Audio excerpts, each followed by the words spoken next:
Hey everyone, welcome back to the channel and welcome to Basic Wire Wrapping Skills number 5. And in this short video, I thought I'd talk about tools for you beginners. What tools do you need to start with and to get going with as a wire wrapper? Now I've got a lot of tools here. You don't need all these tools. You really just need a very small amount of tools to get you started, because most of you probably will be sat on your sofa making it before you get your partner to build you a nice space to work in. So let's have a quick look at what tools you need. Right, the first 5 main tools as a beginner that you need to buy is quite simple really. A good ruler. I recommend a metal ruler, not a plastic ruler, because the measurements start from the beginning.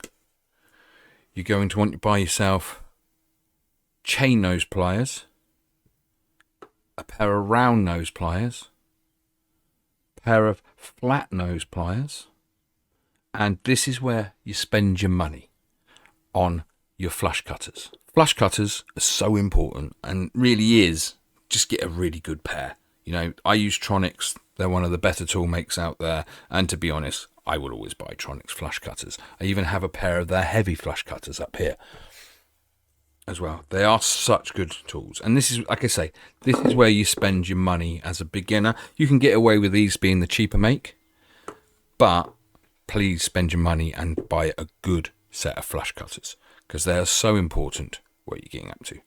So that's the basic tool set you need. You can normally get these in a pack, often comes in a pack, and like I say, you just need those 5. You can crack on, wire wrap, and get moving really easy. When I first started, this is all I had for quite a bit of time, and it just shows you just need a very tiny little toolbox. You can sit on your sofa and make jewelry there.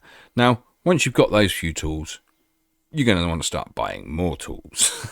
So the next thing I suggest you buy after you've got rid of that, after you've got those 4 tools, would be hammer and block. So, and also you're looking for something what they call chasing hammer.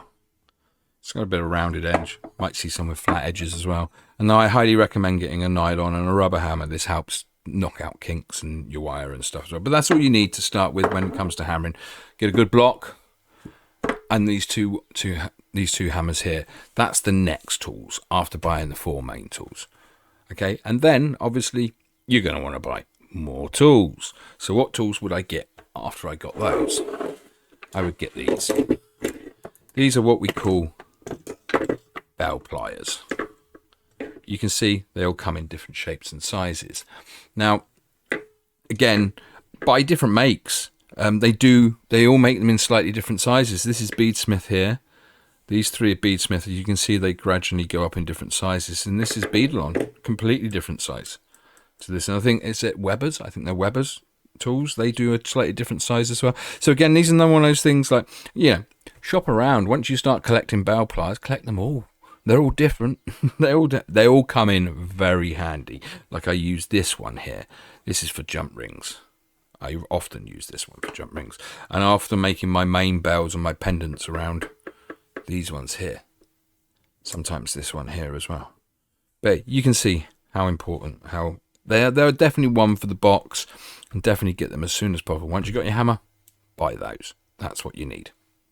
And for one last tool as a beginner, once you've got your bell pliers, you've got your hammers, you've got your main tools, I would invest in a pair of calipers. They come in so handy. I use this so much. It really helps with precision measuring. You can measure the inside of something. You can measure the outside of a stone.